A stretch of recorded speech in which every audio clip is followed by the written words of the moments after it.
dead. He shot him. Yes, the person is dead, laying on the grass. Among the questions being asked in the shooting death of 17-year-old Trayvon Martin is what was George Zimmerman's intent before the confrontation with the unarmed teenager? Yes. All right, what is your phone number? Just there's gunshots. While no expert can say exactly what was in his head, new medical reports reveal what was in his blood. According to documents, Zimmerman had the prescription drug temazepam in his system the night he killed Martin. Technically in the category of drugs that are anti-anxiety drugs, but it has more sedating properties. Dr. Henry Spitz is a clinical psychiatrist in New York. He says the drug, also known by the trade name Restoral, is widely prescribed for insomnia and deemed safe. But he also says it can have very serious side effects. States of excessive stimulation in which people can become paranoid, in which they can hallucinate, or they can have states of extreme anxiety and agitation. Lack of sleep is a tough problem for people.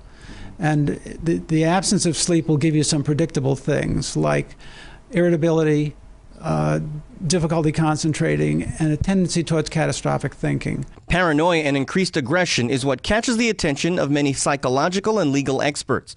Zimmerman called Sanford's police department 50 times over the last year, describing people he thought seemed out of place in his gated community. While walking to his father's home, Trayvon Martin caught Zimmerman's attention. This guy looks like he's up to no good. Are you following him? Yeah. Okay, we don't need you to do that. He did anyway, and what followed was a confrontation that led to a single gunshot to the teenager's chest.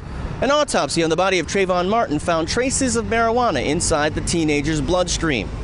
But George Zimmerman was not tested for drugs or alcohol that night, which means there's no way to know for sure how much temazepam was in his system when he decided to pull the trigger.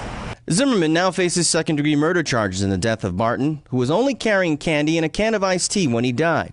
The case continues to divide America along racial lines. But for some, this latest revelation is another indicator that Trayvon Martin didn't have to die for looking out of place. Gary Anthony Ramsey, Press TV, New York.